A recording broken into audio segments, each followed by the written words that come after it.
I wanted to mention something which I went to a shiva this week, whatever. Somebody was talking there about the gedolim of the previous generations and so on, and the gedolim even of the previous the Amoraim and the Tanoim and so on, and he was saying things, that they're like pillars of fire and so on and so forth. But I had a thought, because I think a lot of people make a tremendous mistake, and I felt that this person also had made a mistake, because in the end, when you compare yourself to the previous generations, whatever they are, then we wind up being absolutely insignificant. That's what you get the feeling. Like monkeys. Not even monkeys, like lice. I mean, so whenever you a lot of the biographies do a tremendous disservice, because as far as I'm concerned, they take away the humanity from the tzaddik or whoever they're talking about, because in the end they were real people, real temptations. They fell. Even people in the Gemara, you see them, they fell. Was this whole discussion a while back? What was that?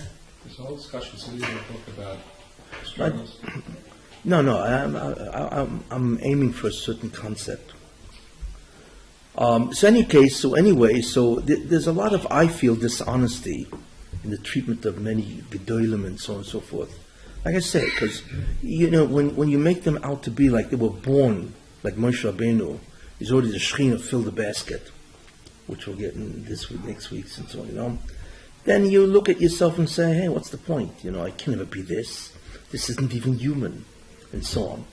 So I feel that's a tremendous, that leads to yush, resignation, and abandonment. Because a person says, what's the point? You can't be this. And if this is what is desired, it's over with. I feel that's a tremendous dishonesty in terms of what the emes is. And that's what I wanted to just comment on, a couple of ideas which I felt was worthwhile. People make a tremendous mistake in terms of the stature of a person. And that doesn't make any difference who it is. There's three ideas, at least three ideas or categories that you could distinguish in people. The first is how much they know, the intellectual ability, yedias, And there's no question. I mean, even today, even the last generation, Rabbi Moshe Feinstein, he was a Sar Torah. I mean, it was awesome what he knew, And many other gedolim, the same awesome, in terms of what they knew. Rabbi Yashiv, from the previous generation and so on, and then you go back further from that, you have Goyinim, Rogatchover, you have the Vilna Goyin. There's no question that as you go back and so on, there were people that had astounding mastery of incredible amount of Torah. It's hard to believe where they got the time to acquire all this. They were married, they had kids, and so on, Where they get the time for all this and so on, But without going into the Siyata Dishmaya that they have, there's no question that they were tremendously superior in many ways to what's going on today. And when you go back further, the Rishonim, right, the Achronim, the Rishonim, the Rambam, Rashi, Tosfos, and so on, forget about it, There were obviously masses of the whole Kol HaTorah Kula, masses of Shas. And you go back before that, the Goinim, the Rabbonim Sfaroim, and then you go to the Amoraim, Rov and Abaye. You can't even, it's hard to imagine what they were. I mean, I think Rov died, he was 33 years old. He's in his 30s.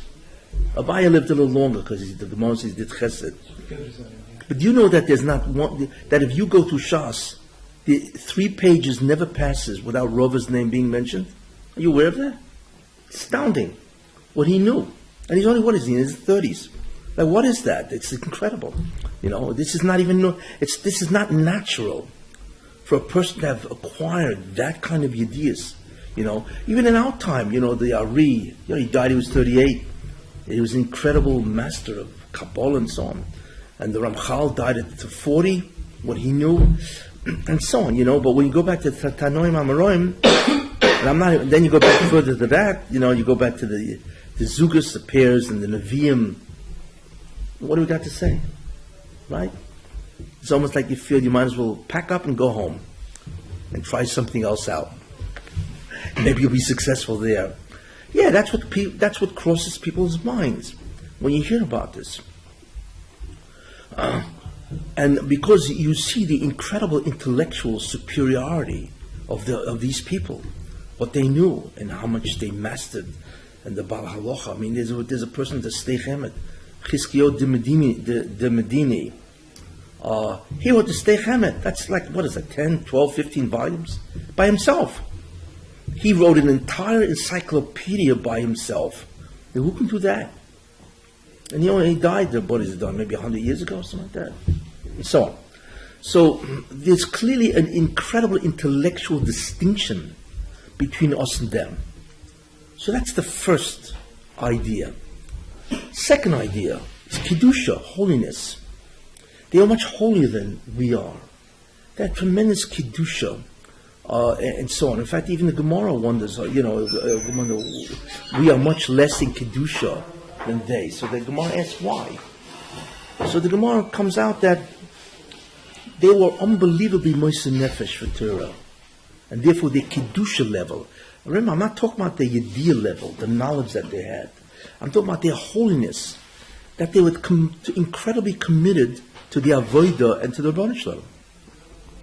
So therefore, they were incredibly holy people. What are you defining as Kedusha? Yeah, I know. It's not, Kedusha is a very, very difficult word to describe. Very,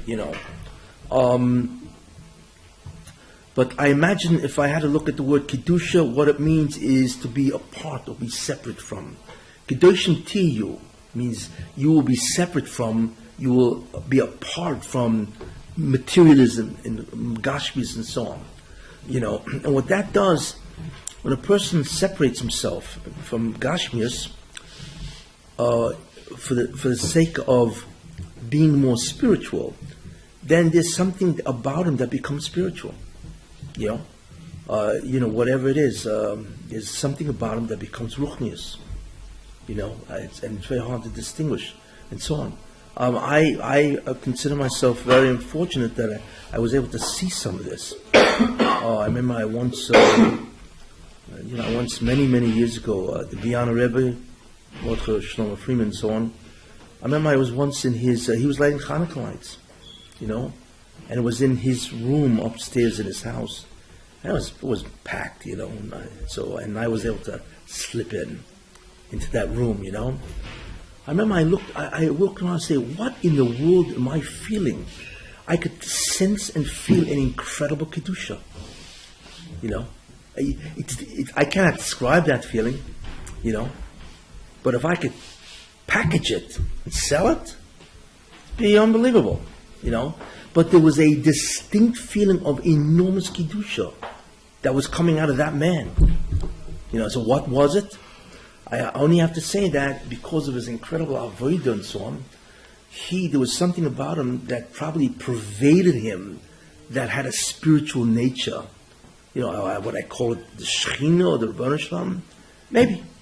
But there was clearly something about him that emanated a tremendous amount of Kedusha. And you could feel it. I don't know what the other people were feeling, but, I felt it. So I have to say that. So maybe you could look at Kedusha where if you tremendously oived, then you become spiritual. And spirituality is not merely that you avoid materialism, gashmias, and pleasures and temptations. There's something about a person that changes, and there's something, I would say, it's like the person is invaded, use an expression like that, with some type of a divine presence. I would describe it. I remember the last time I saw Rabbi Moshe Feinstein, who I learned in yeshiva many years ago, and I remember the last time, and he was an older person, this was 1979. He was lived in 1986. So he must have been like 85, And I remember, so there was a reason why I had to be there with some other people. Anyway, so I remember I looked at him, and like his face shone, and he didn't put any cosmetics on, there was some type of a brightness coming out of his face, and I noticed it. I said, like, wow, what is that? I don't know if he was aware of it, but there was an incredible shine, brightness that just came out of his face, out of his eyes, whatever. So that's the concept of Kedusha. So therefore, Jews different Kedusha. So that's a second dimension, if I may say, right? So the first dimension is what? Is Yediyah, knowledge. And the further back you go, their knowledge capacity and their knowledge base was awesome. And we are way long, forget about it. You can't even touch that kind of thing anymore, right? The second thing is their Kedusha. There was their Kedusha level was awesome. I mentioned that in the summer, I went to the Marsha, right? I went to Ukraine in the summer. And to see, when we went to a whole bunch of different tzaddikim, the Belza and what do you call it, many tzaddikim who are buried in the Ukraine and Poland, Ramah and a whole bunch of the Sons of Rebbe and so on, But I think I mentioned when I went into the kever of the Mashal, he's buried in forgot the name of the city, but no, he's not. He's in Ukraine. I don't recall the name.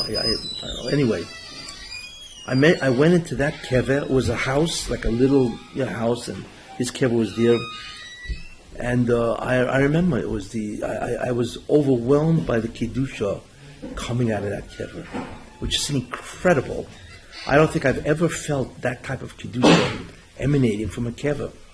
Then I remember I turned around and it said there, the Baal Shem said that if people would realize, the Baal Shem Tov said this, the kedusha of the Mashah, that's who it was, they would bend down and kiss the dirt of his kever.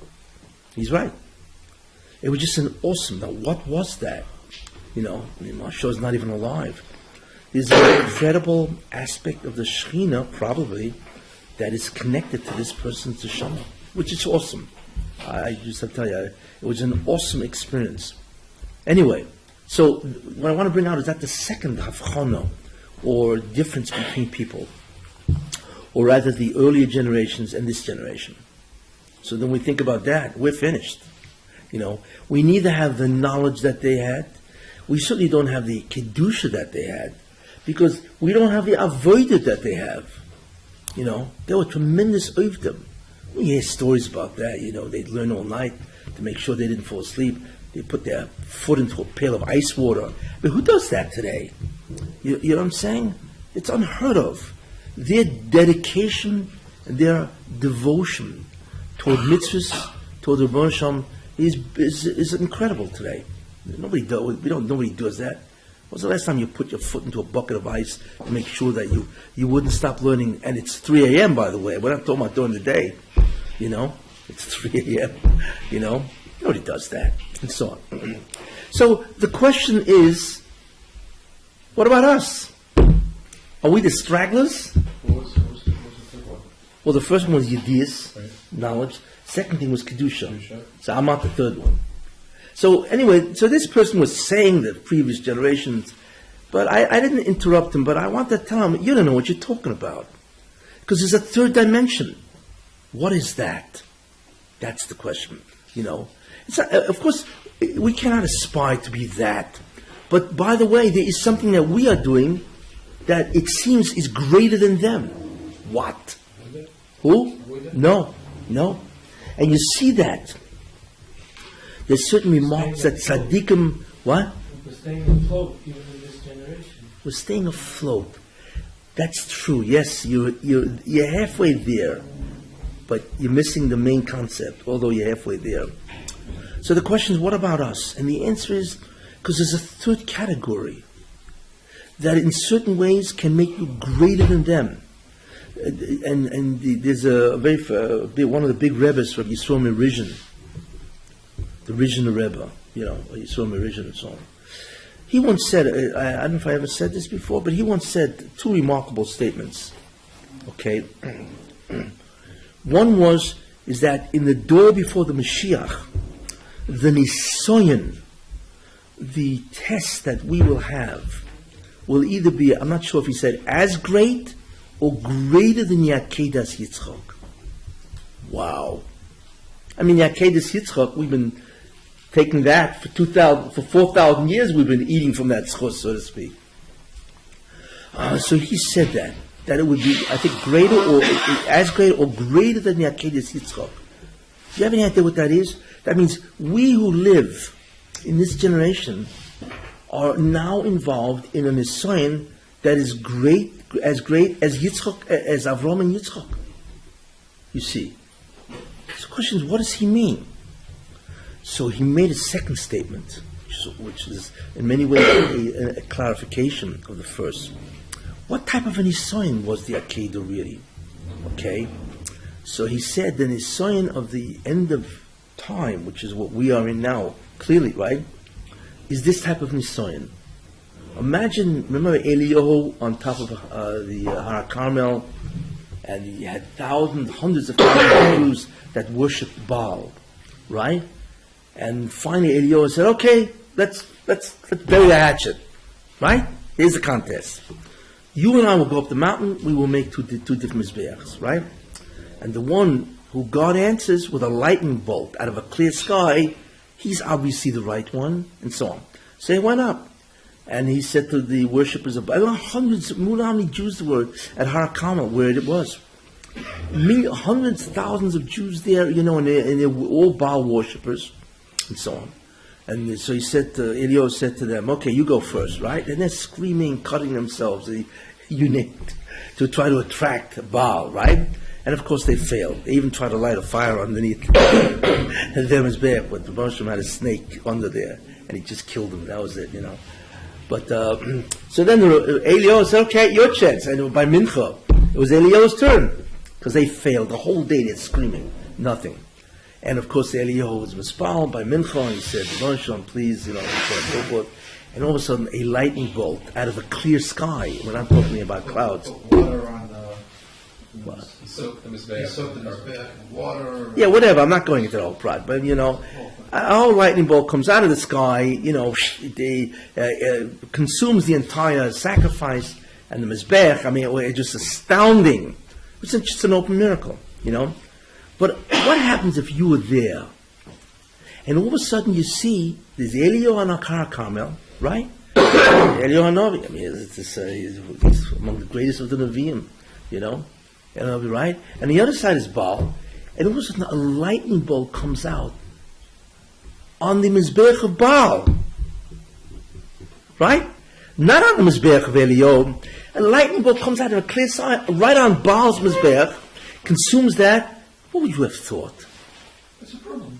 It's a problem. It's a real problem. It would have destroyed your emunah. I don't know if it destroyed your emunah, but like you would have said, what? What is this? This sounds like... Misguided missile.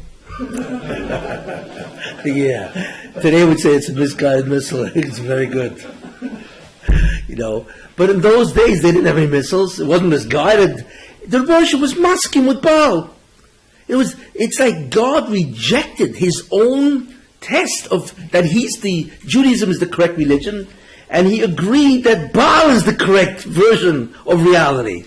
And imagine 1 million Jews sitting there and saying, we don't believe what happened. That's what happened nowadays. What? Oh, wait. So the wait. Oh, you're shopping. So the Mishnah says, he explains, what do you mean Yakedas Yitzchak? What kind of a sign is that? We don't have that today. Nobody's offering up their kids to Molech, or wherever they're Molech, right? So he said, because today, it's the identical nisayon or test as the lightning hitting the Mizbeach of Baal. What is that? So to us, that would be what? What would be our conclusion? One is that, in other words, this is a completely irrational event based on our belief. In other words, it's an event that cannot happen. Yes? If Judaism is true, this cannot happen.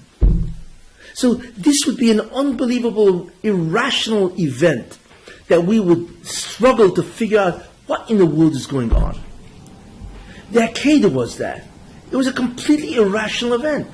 The Baruch Hashem said to Avram, there are many Nisyonis, right? With Kibi Yitzchak Yikron Chozorah, with Yitzchak will be your descendants. And then the Baruch Hashem says, okay, kill him. So we know dead people, right, cannot descend, cannot carry on any kind of tradition and so on. It's irrational. It's impossible.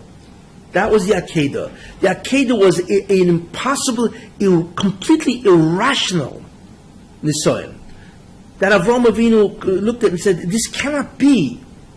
Yet Avraham Avinu said, Afa Pikain, and he did it. That's the greatness of Avraham Avinu.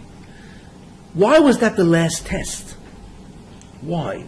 Because that test is the test of the Jews in the end of time. The test of the Jews in the end of time is we live in a time that is absolutely irrational.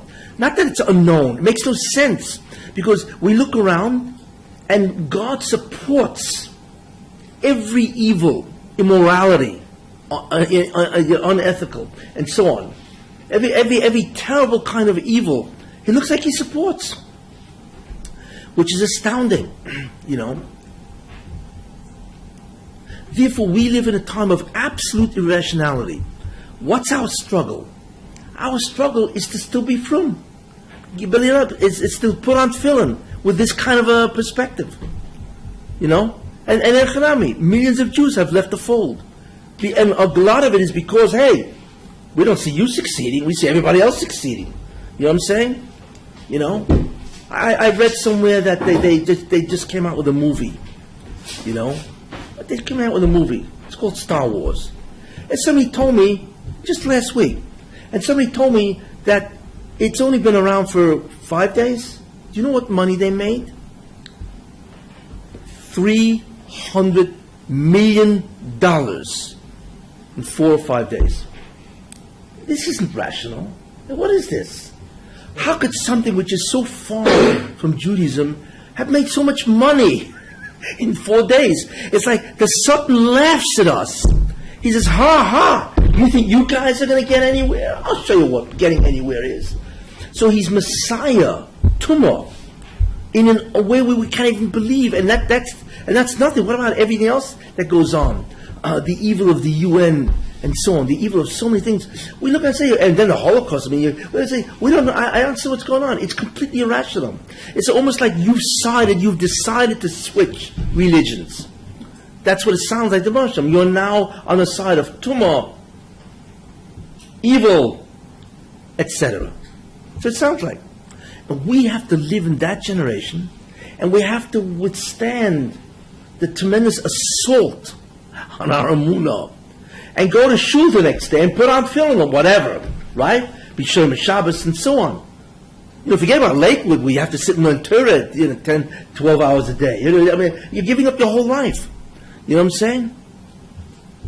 What does that mean? So, we don't beat them in Yediyah. Million miles ahead of us in knowing mastery of Torah. We don't beat them in Kedusha. Much holier than us. But I'll tell you one thing, we can give them a run for the money. In what? In Mesiras Nefesh. Our ability to cling to Torah is awesome. It's awesome. In that, I think we beat them. Because they never had a generation like this. And I want to tell you something, and this is important to know.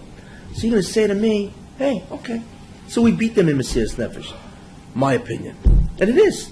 Based on what the original said, hey, it's like the Akedas Yitzchak. The greatest Nisan of Avraham was the Akedas Yitzchak. It's nothing that beat it. So that's what we're in. Because the whole Nisan is irrational, then obviously, if we're equal to Avraham, or maybe greater, whatever, then we beat everybody. But what Middle Ages is Crusades and all that stuff? Wasn't that universal? No, because Torah was never assaulted the way evil never progressed.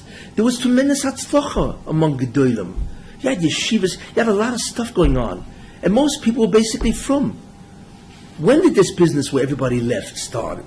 It started only 200 years with the Reform, the Conservative, Reconstructionists, the Holocaust. That's when the real decline in the religion itself. That's the real decline. Think about that. Most of Klal was from. You know, how many guys would jump off a boat and go and allow themselves to be killed? The pogroms, Jews were dying left and right, and they gave up their life. Who's giving up their life today? You know what I'm saying? And so on. So, therefore, the Messiah of this generation, I believe, based on what Rabbi Yisrael Meridian said, is far superior than whatever happened before. You see. So, you could ask me, okay, so what? We still don't have their Kedusha. And we don't have their Yediyah. Okay, so we can walk over to the Rebbeinu Shalom and say, you know, we don't have any of this. We can just show you our struggle. You know, we can just show you what we try to avoid. It's like a negative avoider, you know. It's like a guy is in the ocean, right? And he's got a boat in the middle of the Atlantic, right? He has only one job, stay afloat.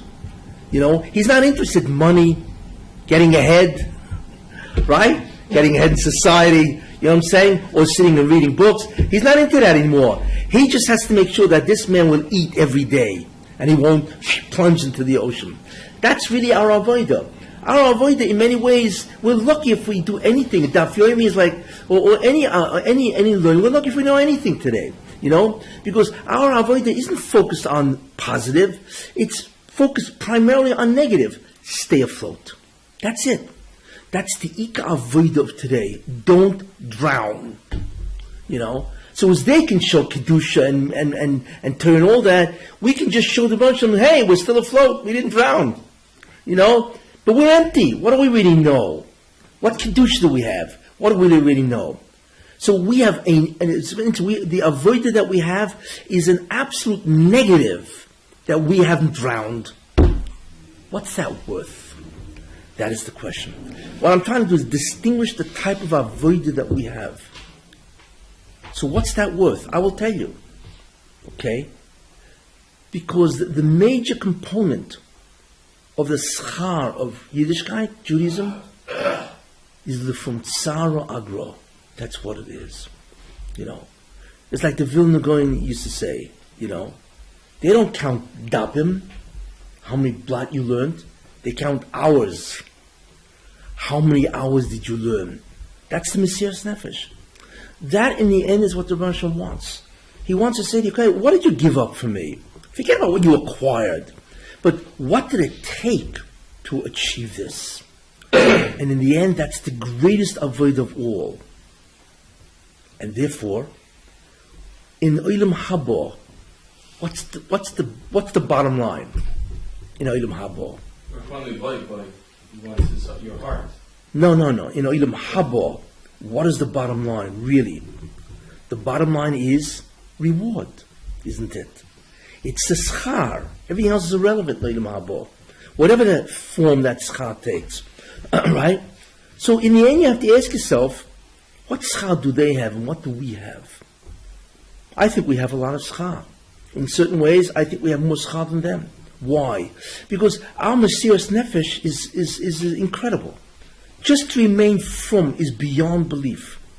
And like Rabbi Yisrael Meridian said, it's the avodah of the Akedah. We are in the avodah. Our environment is complete irrationality, where everything basically succeeds and we don't. See, you know. Doesn't Ramchal say in Sharon that the Rebbeinu Shalom desires their tircha, their struggle that you have, more than anything else? And not if you succeed. How much do you struggle to try to succeed? That's what I'm saying. Isn't that what I'm saying? Once you struggle. I'm just. Oh, you're okay. Good. Okay, great. Yeah. Something to. Yeah, and I. To comment on. Therefore, as far as I'm concerned, I may be wrong, but I think this generation and the previous one, when it was from the Holocaust and on, we have lived in a climate of absolute irrationality, where we see the hatzlacha, right, of incredible evil. I mean, and even mild evil, whatever it is. I mean, America is a bankrupt country. It's immoral. I mean, homosexuality. I mean, it's astounding what goes on in America. Forget about the rest of the world. The Zima and everything else that goes on in the rest of the world. So therefore,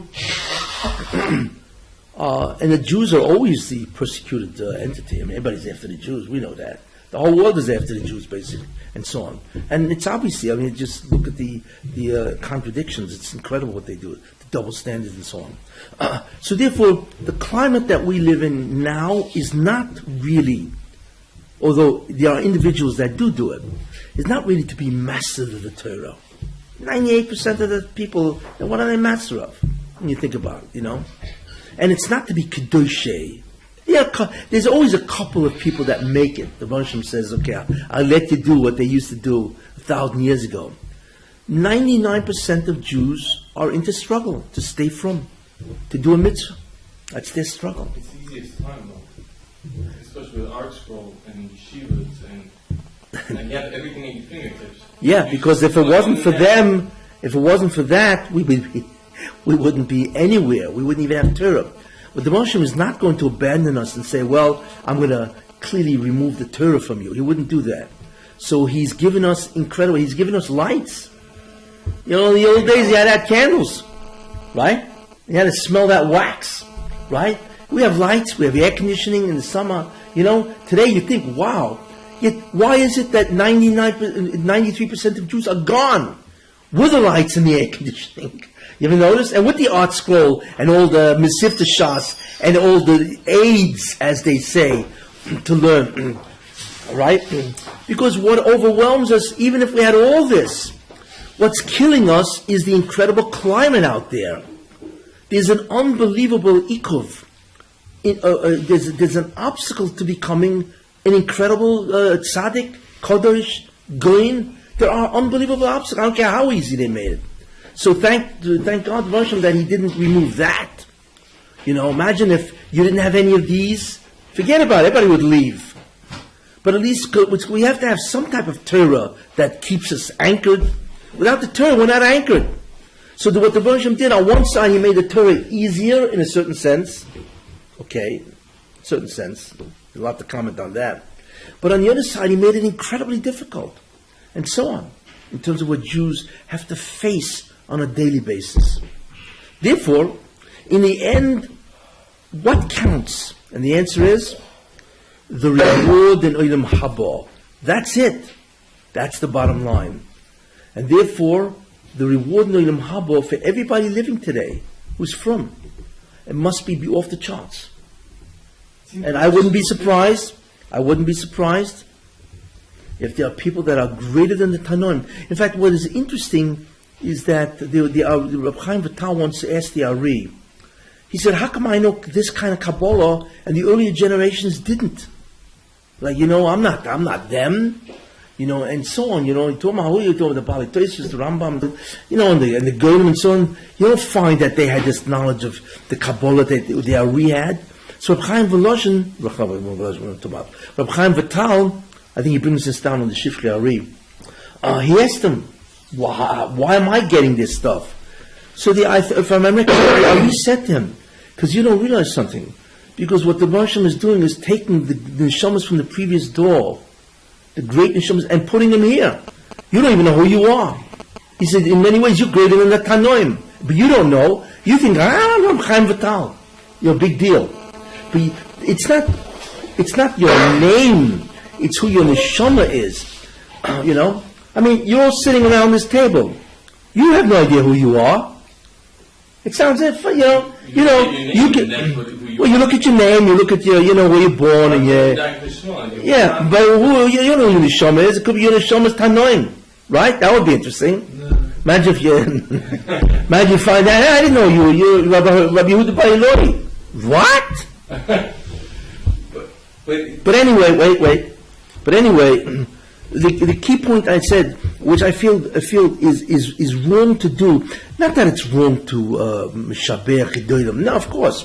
But you can't leave this generation bereft of anything. And there's tremendous yish. Guys said, what do I care? I can't do this anyway. I hold it's wrong. What has to be focused on is the incredible greatness of this generation. Because of the incredible Mesiras Nefesh, self-sacrifice, in a generation where the climate is absolutely irrational, which is the climate of the Akedah.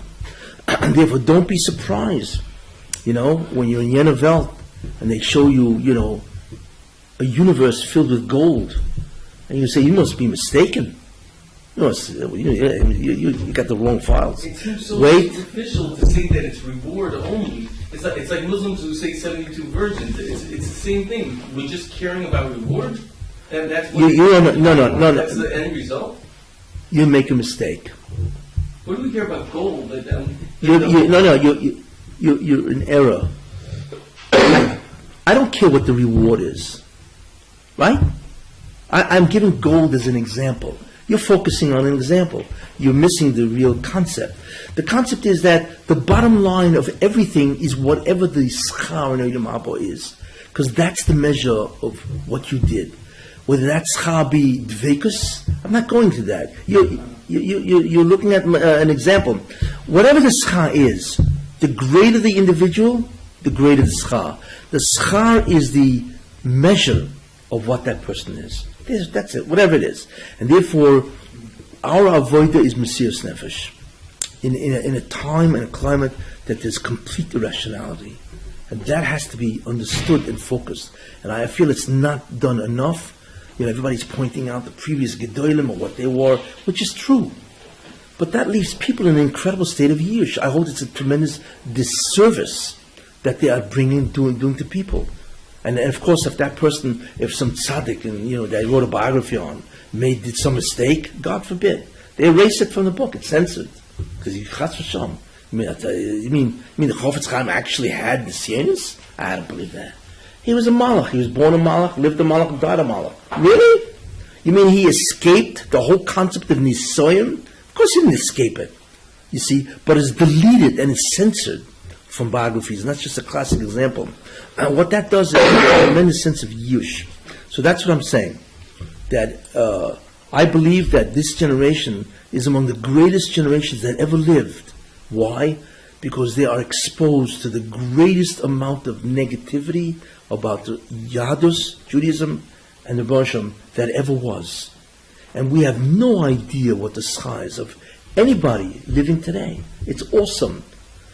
And that's what you have to tell people, that you have no idea what your schar is, just to remain afloat. Just to do a mitzvah, that's all. You go to Shachris, right? Put on your tefillin, you're Kodesh Elyon. But the Moshe, what he has done is he has decreed that we cannot see our greatness that he has. Why? Because if the Nisayan is in a climate of evil, the last thing he's going to show you is how great you are. So that's it. We cannot see. But we have no idea really how great we are.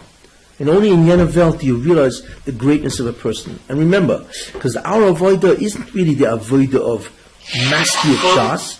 There are people that do it, they can try for it, that's great. But the overwhelming majority never get there.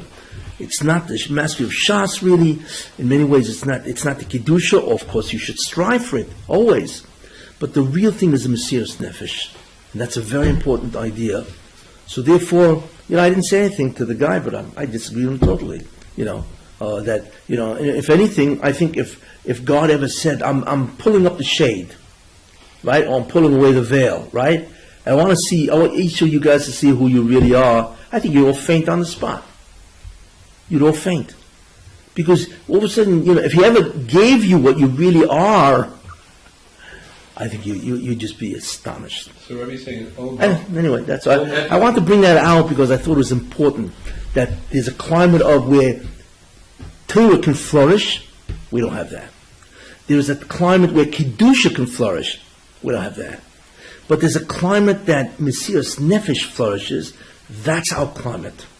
And therefore, in certain ways, I don't know how much, but I wouldn't be surprised if people in today's door are greater than the Tanoim. Could you imagine you live in a block, and on your block, who lives there? Rabbi Yehuda, Rabbeinu HaKodesh, right? Rabbi Shimon. I mean, come on. Of course you can be a Kodesh. You know, your next door neighbor is Reb Shimon Bar Yochai, right? Well, how's that going to affect you? How? It's unbelievable. You know? Imagine living on that kind of a block. So, yes, okay. So what was the big deal to become a Kodesh Elyon? When your neighbor is Reb Shimon on one side, and on the other side it's Reb Meir, and in the attic you have Rabbi Akiva sleeping up there. I was like, so what? So what do you think you're going to wind up? Of course you're going to wind up to be an unbelievable person. We don't have them anymore. We don't have any Rebbes really. There's no shimush the way they had it then. You have no idea how poor this generation is in its access to Yifrumkeit. You have no idea.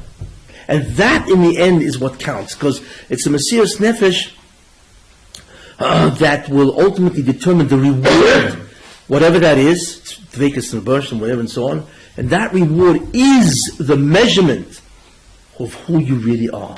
It's really what it is. Okay? I hope I've rejuvenated everybody. Got you back up. Anyway. There's a curtain, and when you open the curtain, that's fine. Okay, yeah, okay, that's a different thought. Whatever. I'm trying to stick to a theme. You think all of Hafacher Isi can apply to yes, actually. Versus actually, what you just said was really very good. I'm very glad you brought that up. That's what really Rabbi Yeshua ben Levi said that, I think, or his son. Then is Olam Hafachu. Because you don't know. You think this guy's walking around and he's got this incredible. He's got 1,000 Hasidim coming behind him, and so on. And he's a taka, let's say Yiddish Oiskar, and so on and so forth. And then there's some schlepper,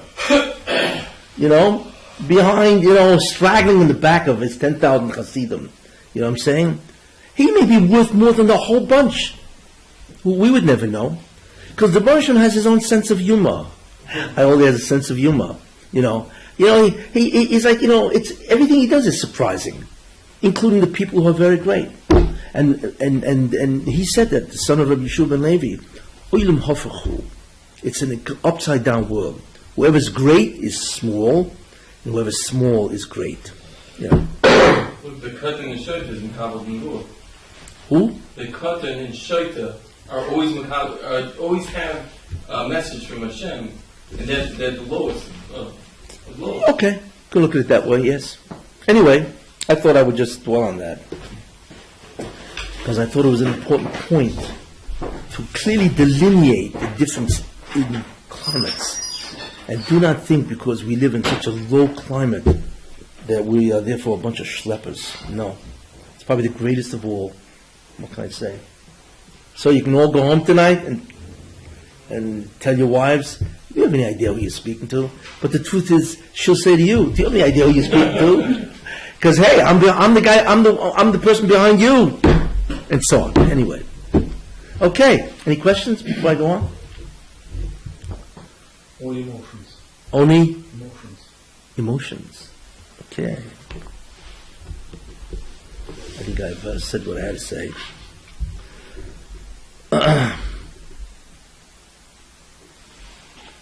So,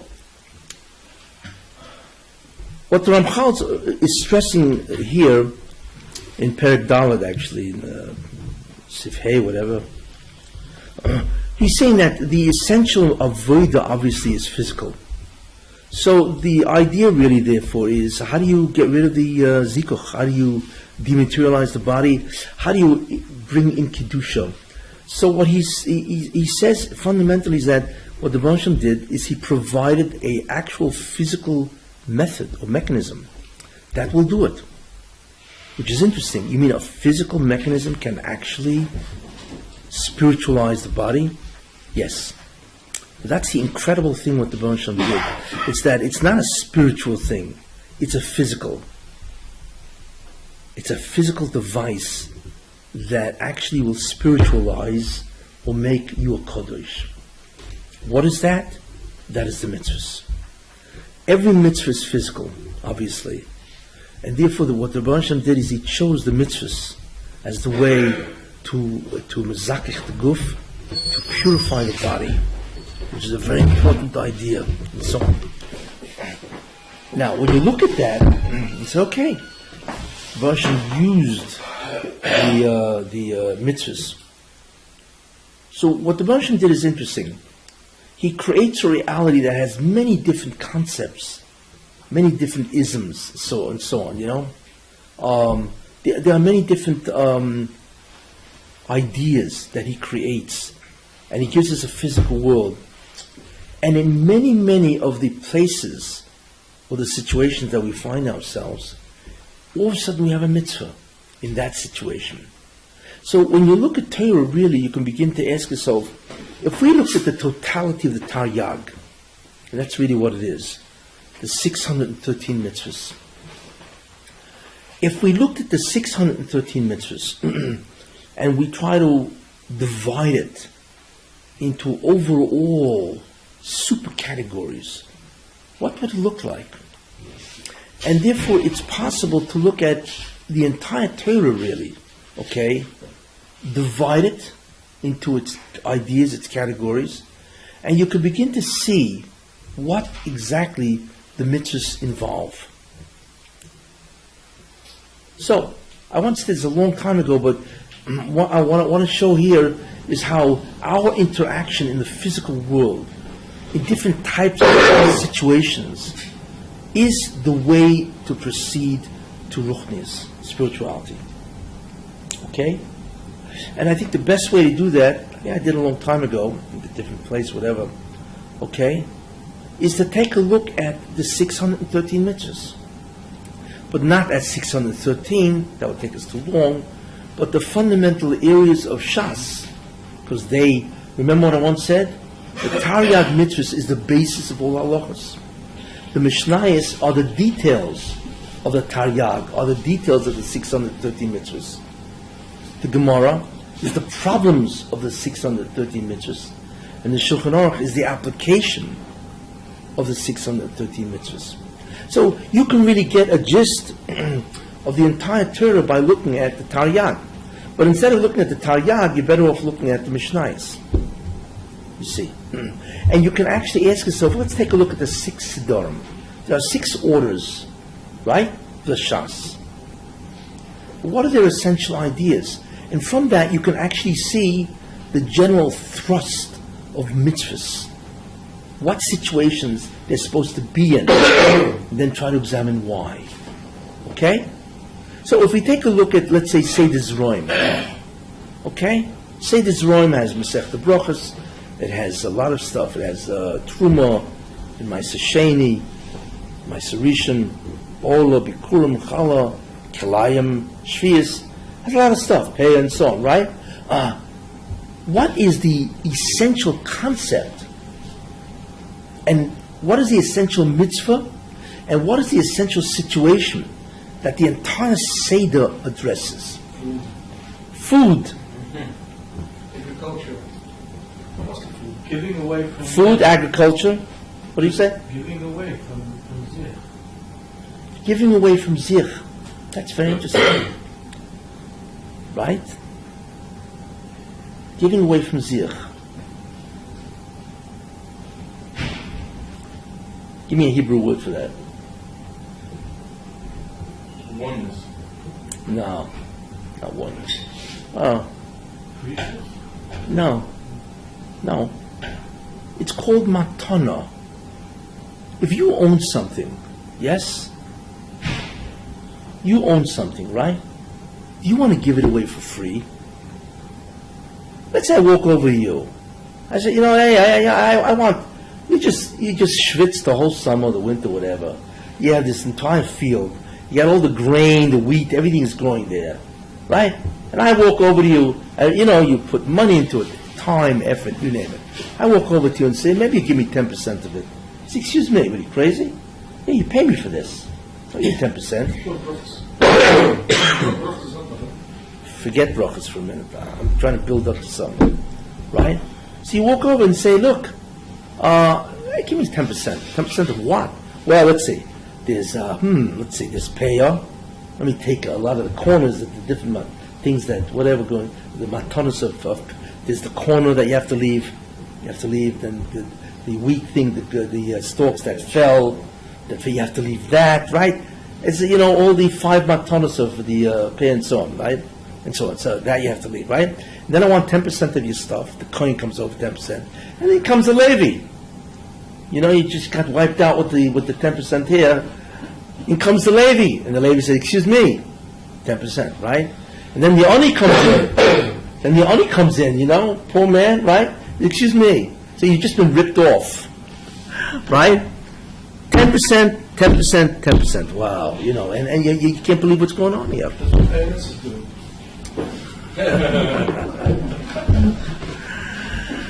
That's very interesting, you know. Right off the bat, yeah. Well, you know what the IRS stands for?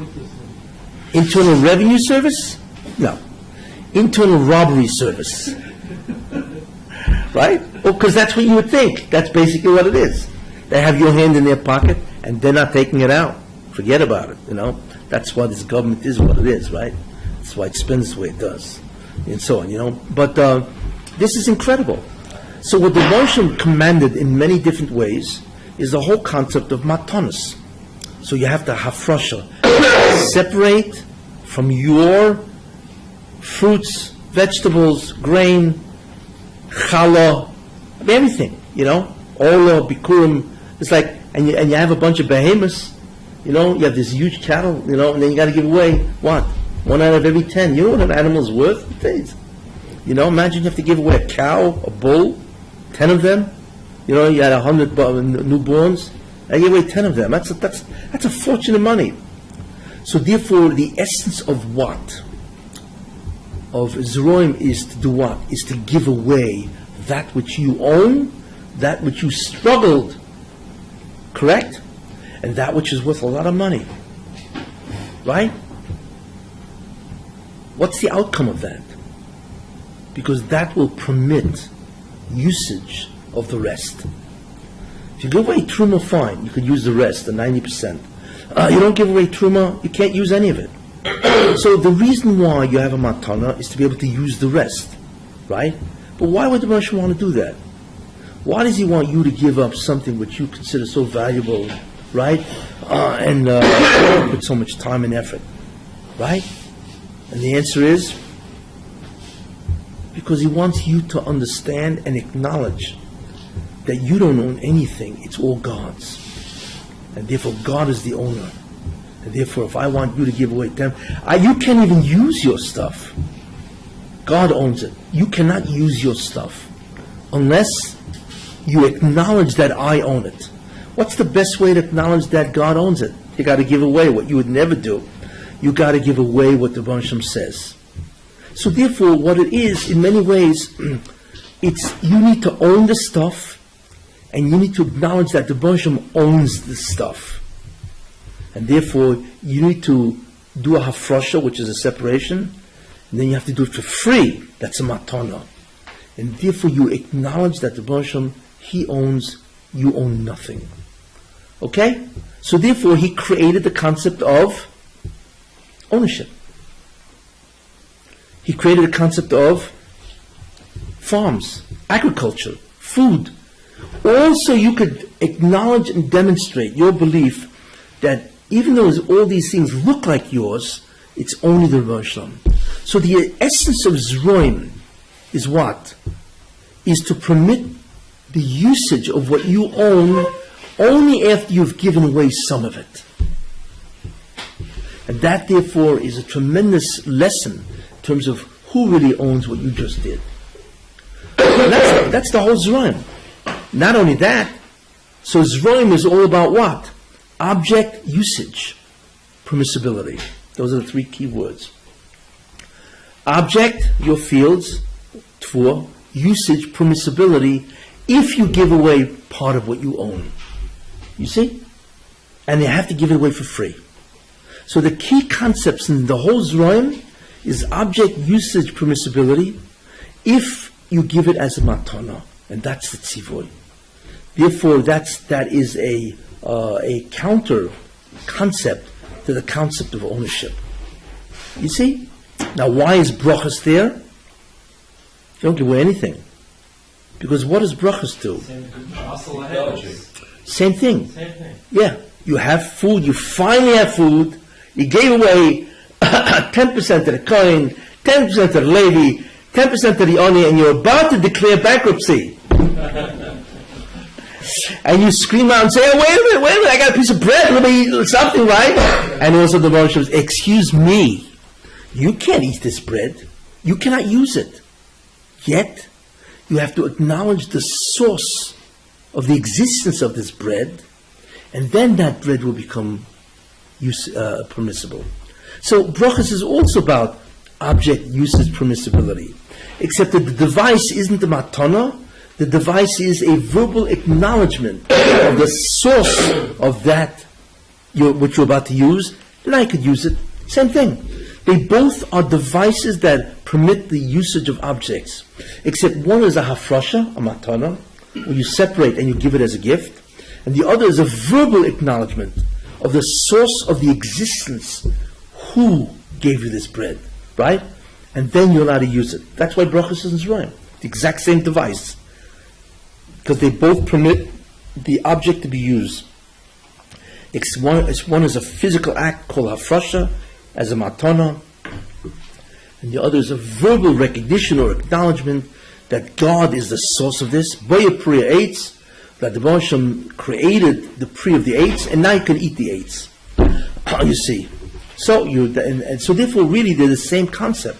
That's why brachas, by the way, is in Zerayim. But we now see what Zerayim really is. It's really about, it's an interference with the ownership, because it tells you don't own it.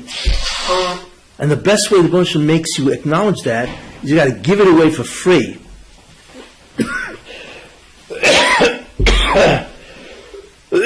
And therefore the Baruch Hashem created the concept of ownership and the concept of other things and so on.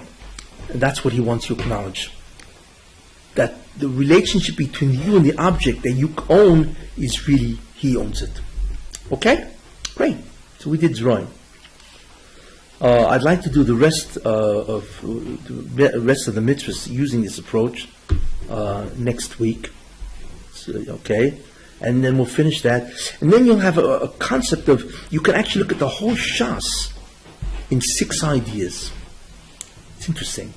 And I'm not talking about one Masechta. Then if you look in the Masechtas of that Seder, you'll find that each one is nothing more than a section of that concept. It's like a wheel. You have the hub and spokes. What I'm telling you is the hub, the spokes, are with the individual Masechtas. And now you know what Trum is. Trum is a specific matana. So is Maisa Sheni. So is Maisa Rishon. So is Chala, Ola, Bikurim. And not only that, the Baruch Hashem not only tells you, you want to use this, you got to give it away. I'm going to tell you what you can't even use. So, which is what? Kilayim. You cannot use Kilayim. You see what I'm saying? Right? There are things you cannot do. Or Ola. You cannot use Ola. So, Seder Zerayim is all about what? Object usage permissibility and object usage prohibition or forbiddance. Right? Which is so therefore the Baruch Hashem is clearly asserting to you, I own everything, and I can tell you what you can use, what you can't use, and not only that, even what you can use, when you could use it, when you made a bracha. That's why he created the concept called ownership. You see. Maybe that's what the first section. Before you start Shas, this is what you have to know. Okay, fine. But you understand that? So what we've just done is covered the entire Seder, and you'll notice every Masechta is nothing more than a subdivision of that concept. It's either object usage permissibility or object usage prohibition. It's one or the other. But in the end, God is telling you what you can do with your property. That's a real interference in ownership. Okay? And we'll do the other 5. So you'll actually, it's a great way of looking at the entire Shas. And all you have to do is then look at individual Masechtas, and you see how they all line up exactly on that concept. And then you realize that the entire Avodah is really basically just 6 ideas. That's really all it is in the Taryag. It's very useful to hear this type of thing. You know? Imagine learning the whole Shas. See those Shas? Make a Siyama Shas. Yeah, who's bringing in the pizza? We'll make a Siyama Shas. You know? Yeah. Because very few people look at Shas this way. You can actually look at the totality of Shas in 6 ideas. All of it. And then you go through each Masechta and you see immediately We'll do that anyway. We'll run through the Masechtas. You can see exactly how each one is a spoke from a hub. That's all it is. And that's what the Ramchal is referring to, that the mitzvahs is the way to have the zikuch, purification of the body, and you have to understand what each mitzvah really does. It's a physical mitzvah that requires physical, interactions. Okay. Any questions? We're going to do that too. To what? This last thing. What mitzvahs, how mitzvahs exactly purify and I'll include that because I think I once said it, but I'll say it again. Yeah, how they purify. Yeah. If I forget, remind me. How all this totality does it. Right now we're seeing what are the mitzvahs and what he has to create in order for the mitzvahs to be operative. But then how does it do it and so on, Next week will be I'm leaving, so it'll be the end shir for this man. the last shir before Mashiach comes? Who? The last shir before Mashiach comes? I wish. But it's a great shir. It's a powerful shir to see 63 Masechtas and how they all emanate from 6 ideas. Any other ideas? Any other questions? Okay. Where's everybody? Oh well, what can you say? For this year, next week, because it'll help you enormously to know the whole Shas. Everything. You'll actually understand the structure of the totality of the Tayyag mitzvahs. Not bad. It's great. And that's it? Yeah.